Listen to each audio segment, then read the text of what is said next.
Hello students, today we will read chapter number 5, Dinner by Moonlight.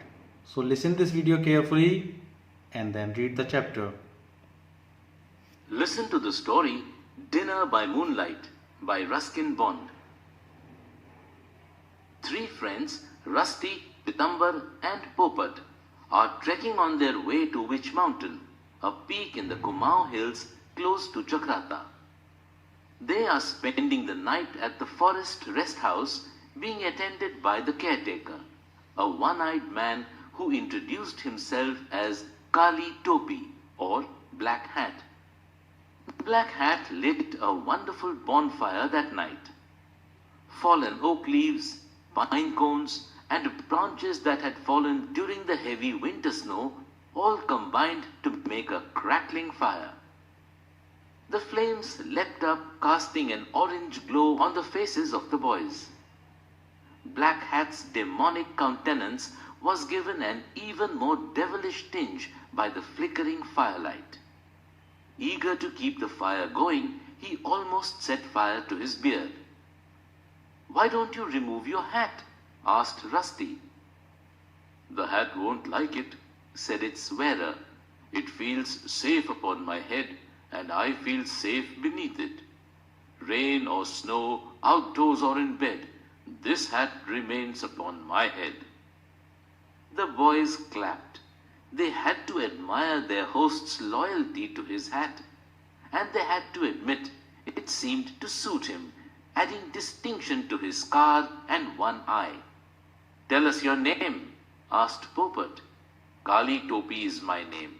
I need no further claim to fame." "We'll call you Topi for short," said Rusty, "but tell us, how long have you been wearing it?" "Only 30 years, about half of my life."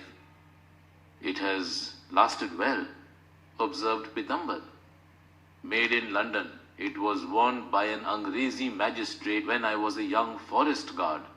He was killed by a tiger. The tiger ate him but left the hat." "Were you there when it happened?" "Yes, it happened very quickly. The magistrate, his assistant and 2 forest guards, I was one of them, were on foot on the trail down to Hanol when this tiger came out of the bushes very fast, very silent, and pounced upon the Sahib and carried him off." "And what about you?"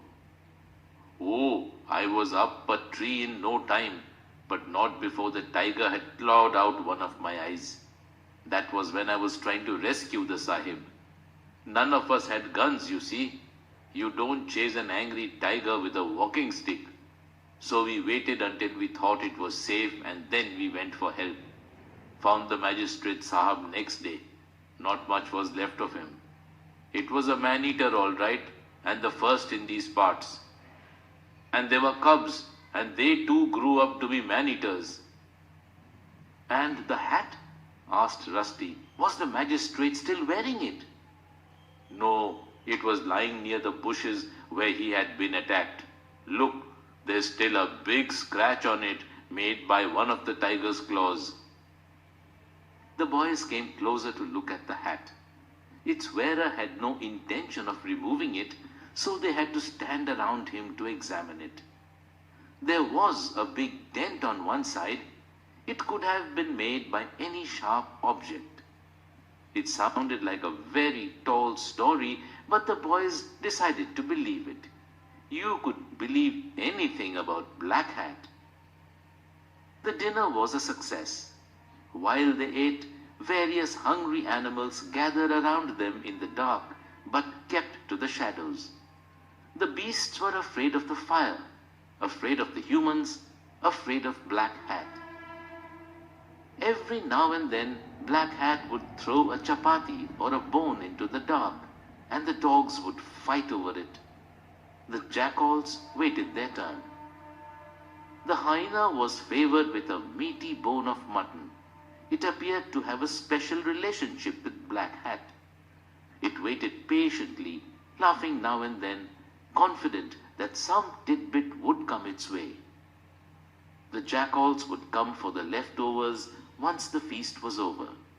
If there were any cats around, they stayed out of sight.